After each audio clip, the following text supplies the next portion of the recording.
All right, so listen, as we are recording, we're now talking about Spanish, the imperialism in Latin America. Now, we've talked a little bit about imperialism recently with the United States because on the map, on the screen, we, the United States, have conquered everything in green, which includes all of these different islands, which includes us making sure this woman got arrested. Who is that woman? The leader of Hawaii. Yeah, that's Queen Liliuokalani, the Queen of Hawaii. And we made sure that because she got in the way of us wanting to grow sugar, in this photograph, she's being led away and arrested. And so, you know what Queen Liliuokalani got in the way? We had her arrested and we got Hawaii. Thanks. We also saw that we took over the Philippines, much to the chagrin and disappointment of the Filipino people. Here we have Filipinos not happy about us taking over, and they had a man named Emilio who led the Filipino independence movement for freedom from the United States. But you might remember that we didn't want to let the Philippines go, and so we invaded the Philippines. And this is a newspaper article at the time. If you look at the heading of the newspaper article, the advice, and this is a quotation attributed to a U.S. general, it says on your handout that we should kill everyone over what age? 10. 10. Yes. And those are Filipino children being blindfolded, about to be executed by the United States government. You might remember that when we fought a war against the Philippines, we killed up to 1 million Filipinos. And you think that'd be something that we would like mention, or you think that'd be something that we would like talk about, that, oh, by the way, we want to invade the Philippines and kill 1 million of them. But we don't hear about that very often. So imperialism is not a new thing for the United States.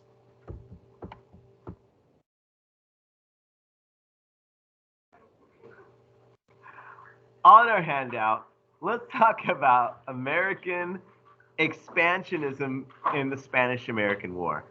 So it says on the handout that we had a long-term interest in acquiring, we'll write down Cuba. So we were super interested in Cuba. Cuba is right off the coast of Florida, about 90 miles away.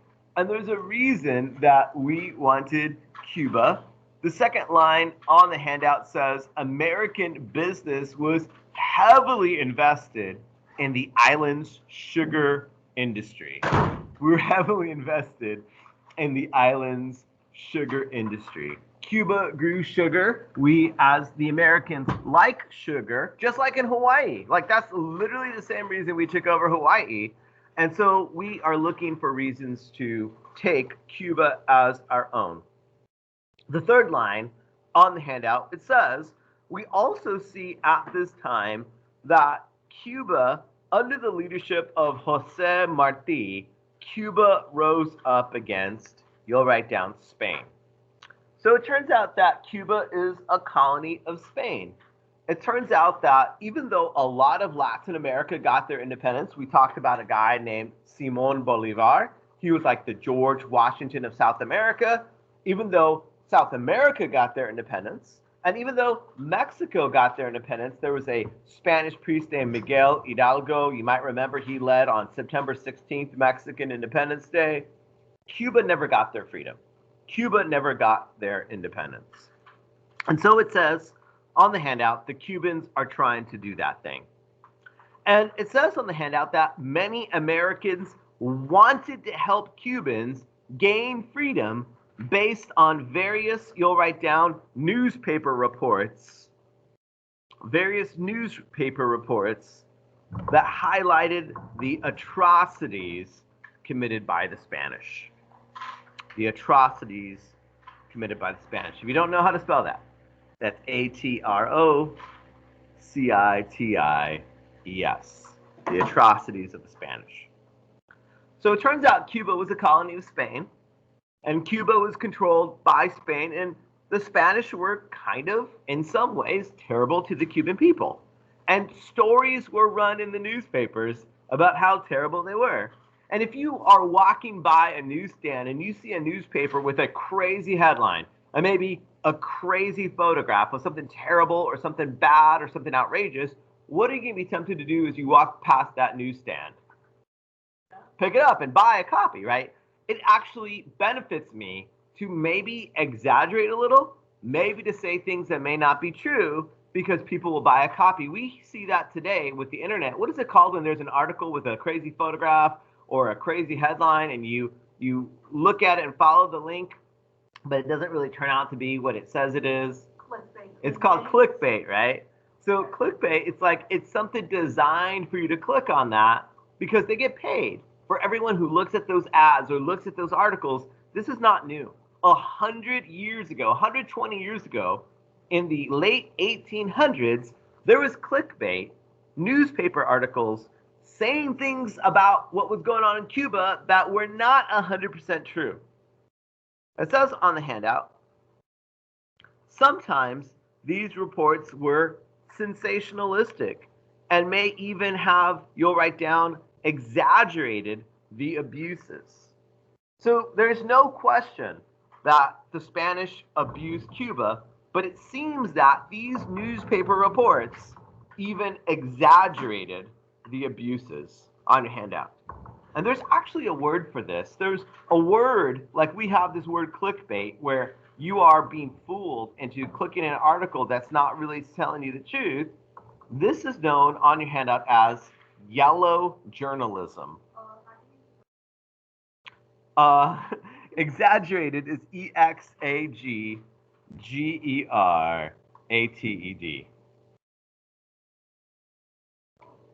And this is known, this idea of you're exaggerating, you're making it a bigger deal than it is. This is called yellow journalism. Now, because of this, the purpose of the newspapers is they want to sell newspapers. And so we might actually lie a little bit to get you to click on or actually to purchase the newspapers. And so what's sad about yellow journalism is that the newspapers were actively doing something that wasn't 100% honest to get people to read their newspapers. And at this time, the newspapers were fully committed, fully interested in actually America going to war against Spain. That's what the newspaper wanted. Because if we go to war against Spain, you know what people are going to buy a lot of to keep up with what's going on with the war? Newspapers. Well, so maybe smart, but it's also very deceptive. And it turns out that there's instances, even to this day, that we should also think about with the media, with newspapers doing things that are influencing or doing things that are not 100% representative of like what's true or what's right. And so I'm going to give you two examples of like yellow journalism today. One example goes all the way back to the year 2003. In 2003, there's a country that we invaded. Who did we invade in 2003? No, we invaded Afghanistan in 2001 because 9/11 happened, September 11, 2001. We invaded Afghanistan in 2001, but then we invaded another country in 2003. Who did we invade in 2003? What'd you say? Iraq. Iraq, right. And now, there was a reason that we invaded Iraq. We said and we believed that Iraq had something called weapons of mass destruction. In other words, we said that we have to invade Iraq because they have nuclear bombs or they have chemical weapons. And at the time, all the newspapers were kind of, or all the TV stations, CNN and Fox were into it because if there is a war, people want to see what's going to happen. So people watched. There was like record viewership leading up to the invasion of Iraq in 2003. But when we invaded Iraq in 2003 and we took over Iraq in 2003, guess what we did not find in Iraq? We didn't find that. Oops, like that's the reason we went to war.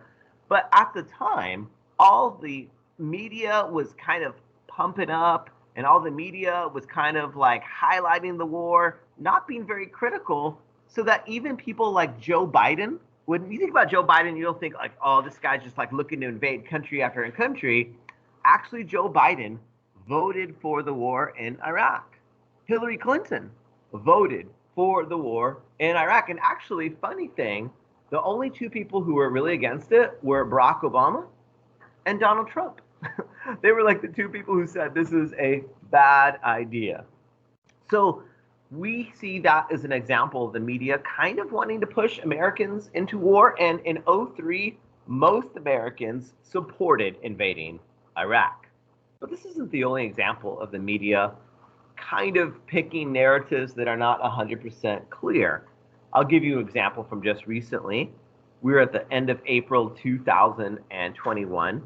Last week, there's a shooting in, I think, Cincinnati, Ohio, either Columbus or Cincinnati, Ohio.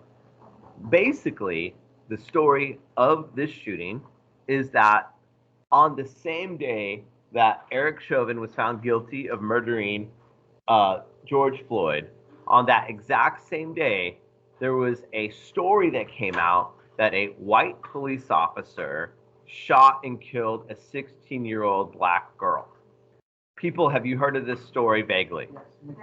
Okay. Okay, so you posted about her. Now, when this story came out, there was anger and there was frustration. I read the Washington Post article that told the story of the shooting, and it highlighted the fact that this shooting happened on the day the Eric Chauvin trial ended. It highlighted the fact this was a white police officer and a black teenager.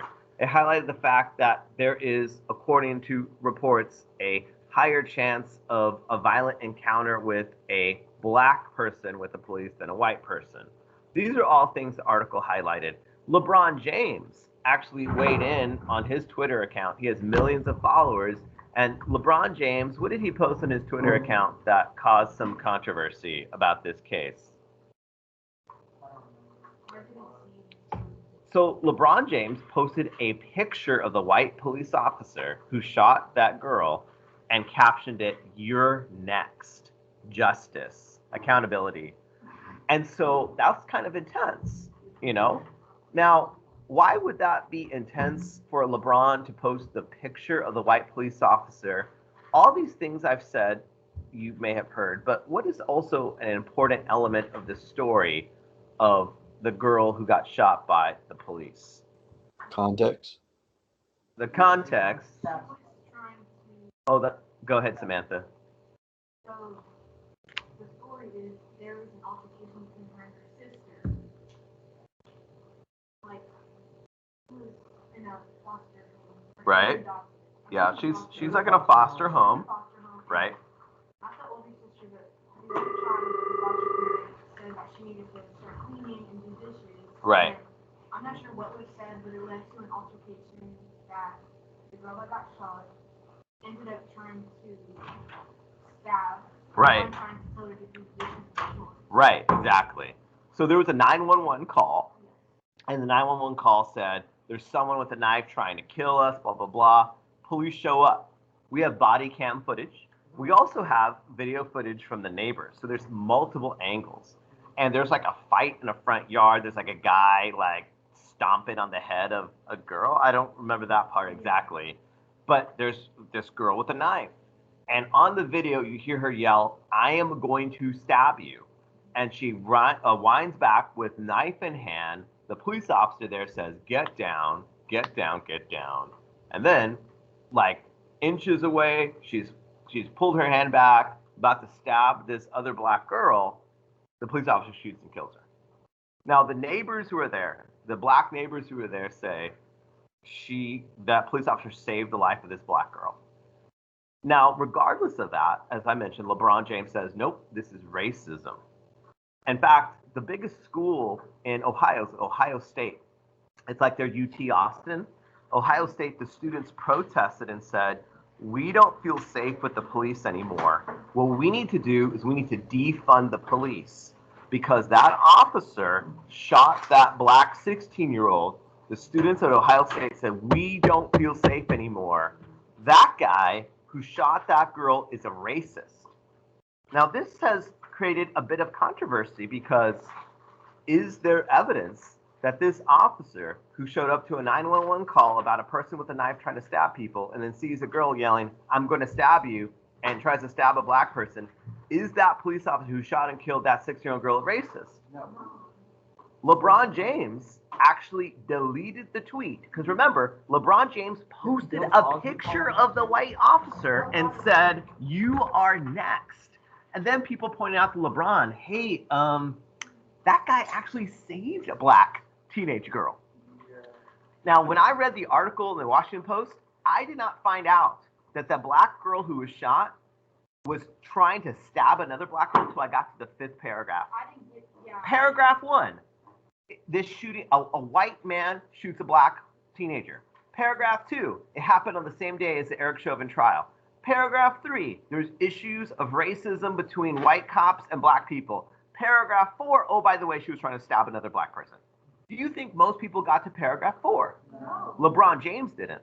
And he posted the photograph of the white officer. Okay, but can I say, I do agree with this.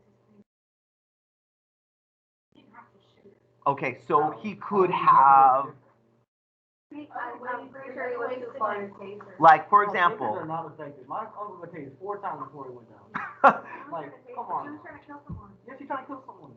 But if he didn't do nothing, so that's an open debate. So some people have said you should have shot her in the leg. Someone Yeah, said maybe shoot the in the air.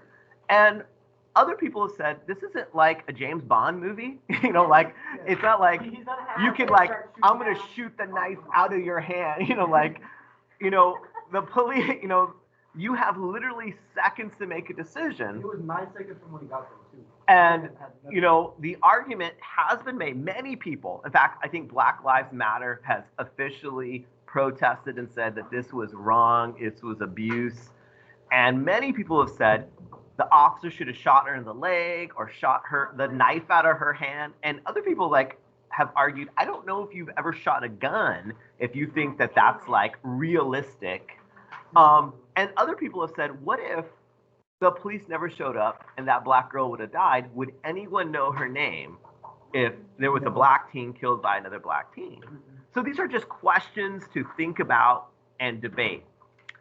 The bigger theme that I'm pointing out is that this is an example of the media not maybe 100% faithfully articulating all the facts. Because I can guarantee a lot of people who saw LeBron James' first tweet never stuck around for the fact that he deleted the tweet because of him leaving out kind of some crucial information.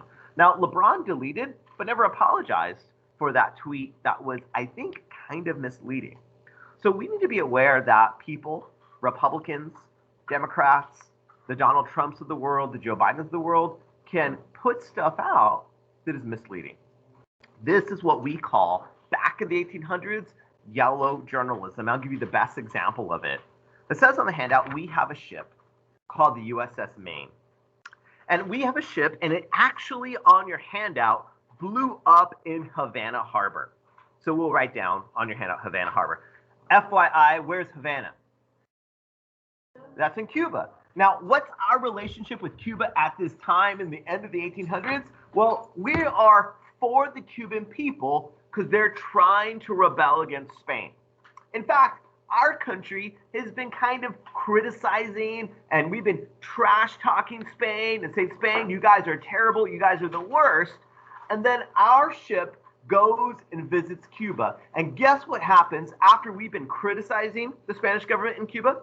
After we've been calling out the Spanish government in Cuba, what happens to our ship the moment our ship gets to Cuba? It blows up.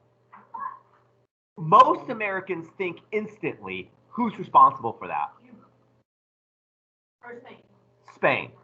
Because again, remember, we support the Cubans. We want them to be free, but Spain is in control of Cuba. We send a ship there, our ship gets to Cuba and it blows up. You know what I think probably happened? I bet the Spanish got on board our ship or put a bomb or did something, and most Americans are ready to do what with Spain? Go to war, right?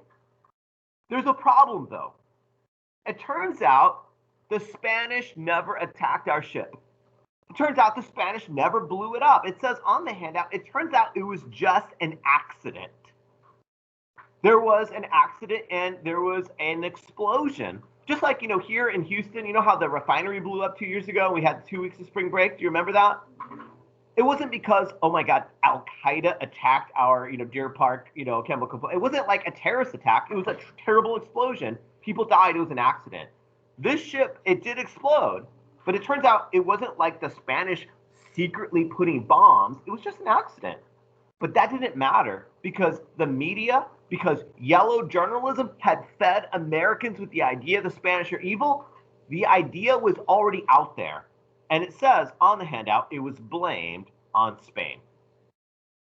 This is a really good example of how you and I need to be cautious about the media. It could lead us to war with Spain. It could make us unquestion an invasion of Iraq in 2003. And it could cause us to post pictures of police officers captioning "You're next," which I think is doxing, which is super questionable. So questionable, as I mentioned, LeBron's had to delete, but not apologize for his tweet. Well, it says on the handout, this incident, it says on the handout, leads to the Spanish-American War. According to the handout, how long does that war last, by the way, by looking at the dates on the line?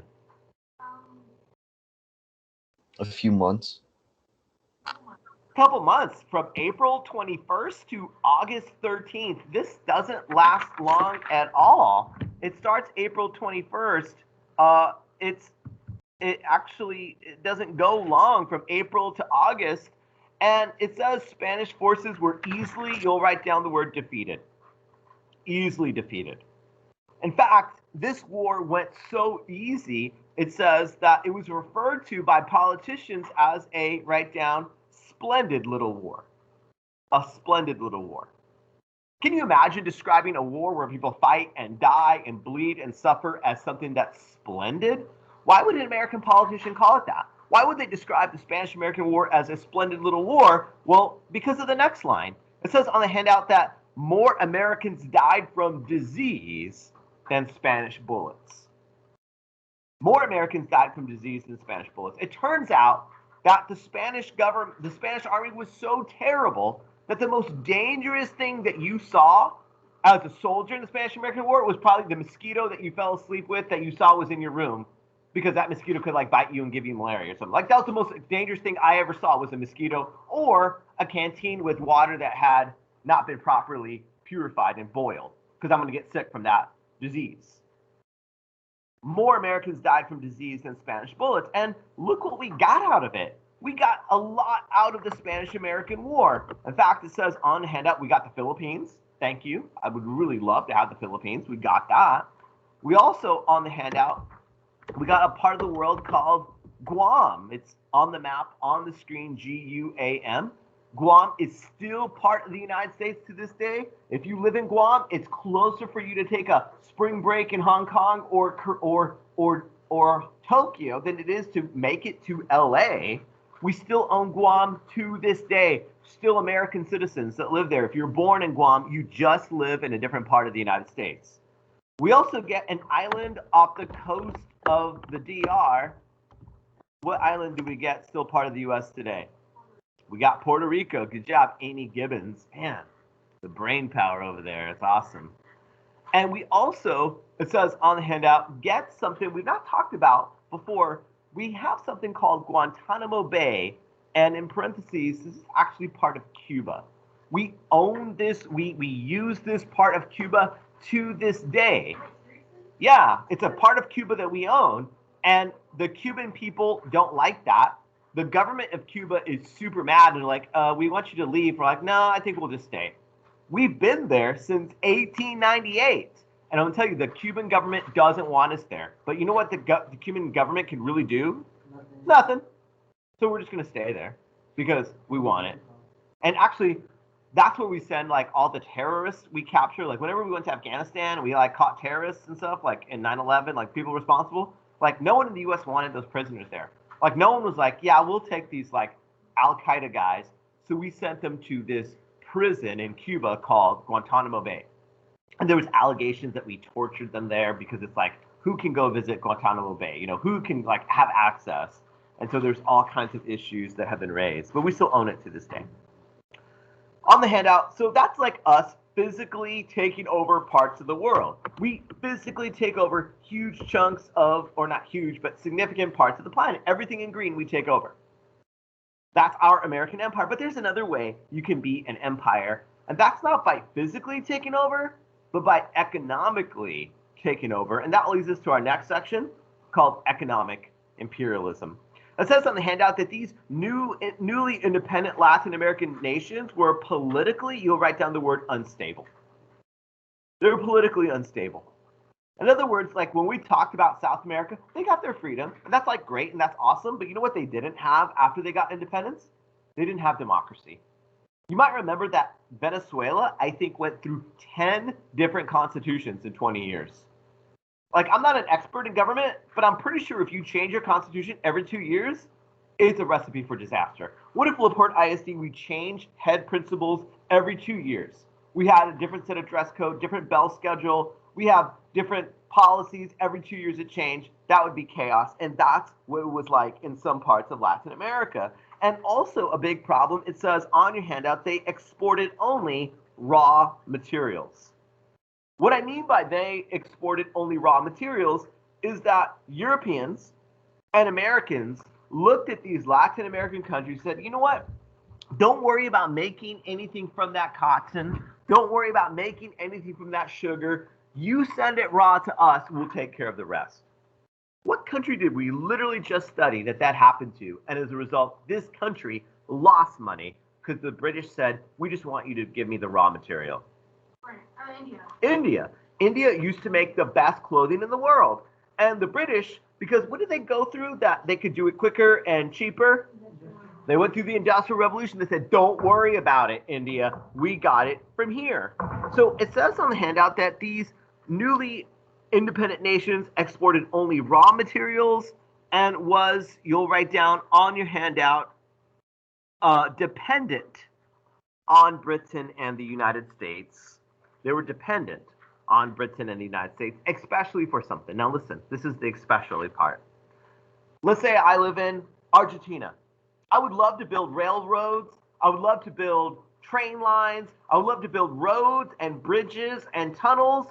But what kind of trained professional do you need to make sure that that bridge doesn't collapse? Right. And you know what? We don't have those in Argentina. In fact, if I want to be able to build this, I'm going to have to ask the US. I'm going to have to ask white European countries, can you send us some of these people? Because we just literally don't have it. It says they were dependent especially for, you'll write down, engineers. Especially for engineers. On the handout, rail was in demand to help get raw materials from the interior to market. Why do I need to build railroad? Well, I'm growing sugar, I'm growing coffee, I'm growing whatever raw material you want me to grow. I need a train line to get those raw materials from the interior of my country to the market. But the problem with all that is I don't even have the equipment to build a train line. It says on your handout, most of the equipment and the materials came, you'll write down, from the US or Britain.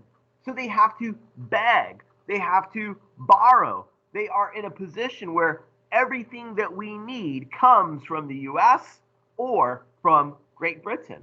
This is not a good position to be. If you have to borrow from your neighbor every meal that you need to make, it's not a good situation. It says on your handout that Latin America became, you'll write down, economically dependent on Western powers. Economically dependent. So it's not the case that we conquered and took over Mexico. It's not the case that Great Britain conquered and took over Argentina, but we lent them so much money. We gave them so much stuff. This is an example of not physical imperialism, but economic imperialism. Because if you owe me money, I can push you around. I can tell you what to do. I'll give you an example of this. An example. They became economically dependent on Western powers. I'm going to give you an example of this. In Argentina. Argentina wanted to build a train line. Guess what? I don't have engineers to do that. I don't have money to do that. But I tell the British, hey, will you do me a solid? Will you help me out? Will you lend us some money? Great Britain says yes, because Argentina raises cattle. And the British like meat.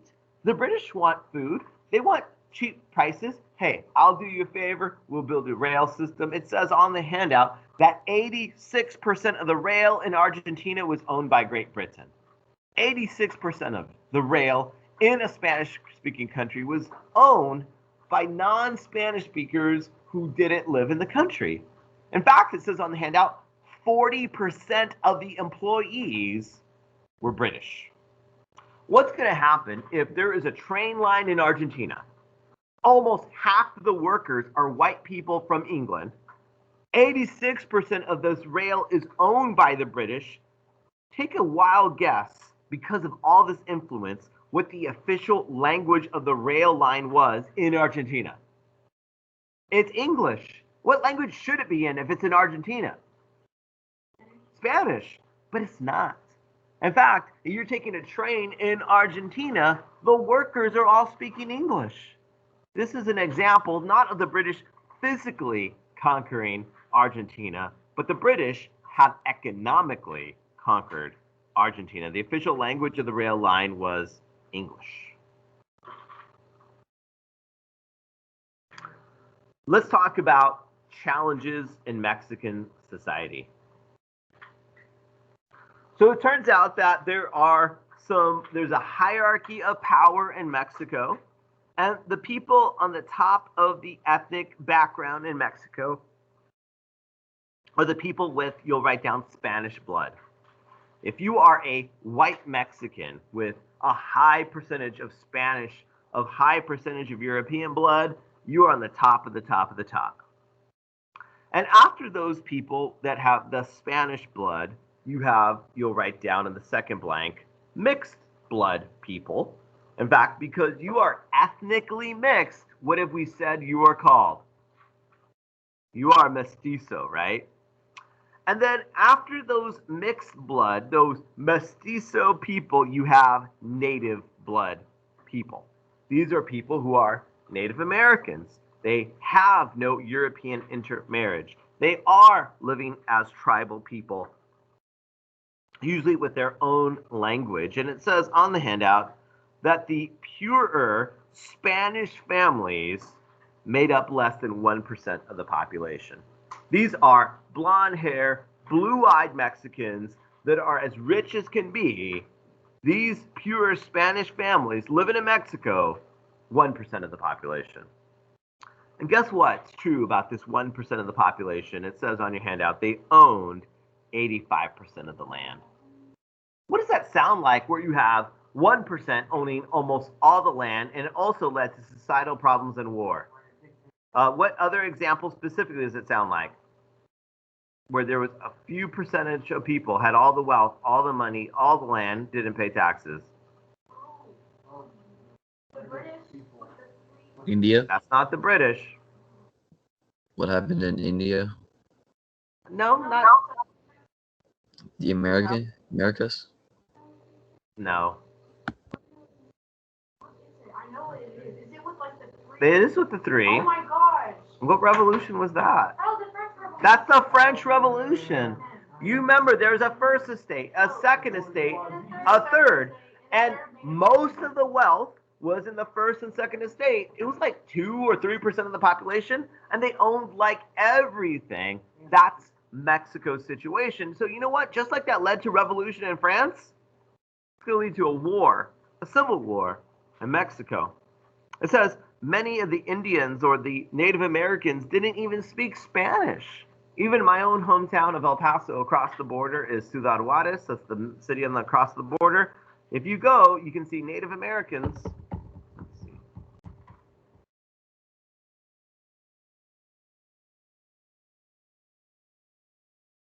Here is across the border. These are the Tarahumara Indians. Some of them don't speak Spanish. I have literally gone up to some children, try to talk to them in Spanish. They don't even speak Spanish. They live in Mexico, but they speak the Native American languages that are there. We'll write down many of these Native Americans, these Indians, don't even speak Spanish. Or maybe they just didn't want to talk to you. That's possible. They wouldn't be the first people. Hence my high school experience. But listen, apart from that, mestizos were also poor. So you have a society where you have Native Americans. They don't have much. They don't have a lot. You have mestizos who are also poor. And it says on the handout, after independence from Spain, the poor lost access to the land. So actually, things got worse for many people after independence. Backside. There are a couple of guys in Mexico in the Mexican Revolution that we should know. That's not the guy I want. We're going to switch PowerPoints. There's this guy. If you look at this guy, he is President Porfirio Diaz. He has a fancy hat. He has fancy shoulder, little dangly things, right? And this man is part of the white European-esque cultural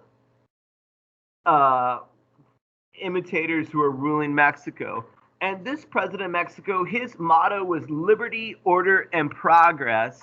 And he stressed two things. We'll write down. Number one, he stressed modernization. He believed we should modernize Mexico. And based on how he's dressed, what countries is he trying to copy in his fashion? Sure is. We'll write down European influence. So, you know what? Europeans have fancy feather hats. I want a fancy feather hat. Europeans have these shoulder things that don't stop. I want shoulder things that don't stop. He wants European influence. And in some ways, he does some good for Mexico. In fact, it says Mexico City was modernized. It was modernized, you'll write down, but little else. If you didn't live in the capital city, you didn't really see any of the benefits of Diaz as president. If you lived in Mexico City, it was modernized, you got electricity, and that's cool, but little else in Mexico did. Below that, because of this, you'll write down non-white Mexicans were discriminated against. Non-white Mexicans were discriminated against. And that is really the people that are thriving at this time are the people like Diaz, this white minority of Mexicans, while the non-whites were discriminated against. As a result, enough is enough, and revolution breaks out in Mexico. The Mexican Revolution, it says on your handout, was a fragmented revolution under various leaders. It was a fragmented revolution under various leaders. So I'm going to show you a bunch of guys because the Mexican Revolution is like a roller coaster ride of leaders, just like the French Revolution was. Like it changes, like every 2 years, a different guy's in charge. It starts off with this guy in charge, Diaz. But there's a problem with Diaz because it turns out there's never been an election he doesn't want to be in, and magically he wins every election. And people are like, yeah, that's not okay. And one of the guys who thinks that's not okay to like magically win every election is this guy. This guy, his name is Madero. And it says on your handout, he was opposed to Diaz's 6th term. This other guy with the fancy hat, he was up for winning a 6th election. And Madero says, I'm just going to throw it out. I think that's kind of what we call, I don't know, a dictatorship. And he calls out Diaz as being not legit. So that seems like good, right? Like that's a good question to ask. Like, what's up with you winning 6 elections in a row? And it turns out that we, the United States, don't like this guy. And because we don't like him, we decide to actually have him killed. That's maybe none of our business, but that's fine because we get involved. In fact, we like a different guy. And this is the guy that we like in Mexico. His name is Huerta. And on the next line, it says Huerta, with U.S. support, assassinated Madero in 1913. So we have 3 different men. We started off with Diaz, and Madero came in to oppose him, and we didn't like it, so we support Huerta, who had Madero assassinated. We, the U.S., then get really hands-on because the U.S. sent, you'll write down, troops. We sent troops, like soldiers, to occupy Veracruz for 6 months. Veracruz is a Mexican city. And here are our ships off the coast of Mexico. How do you say no to a bunch of American warships? You don't. It says on the handout that also there is a political party in Mexico flexing its muscles called the Constitutionalists. And there's two other guys, a guy named Obregón and Carranza.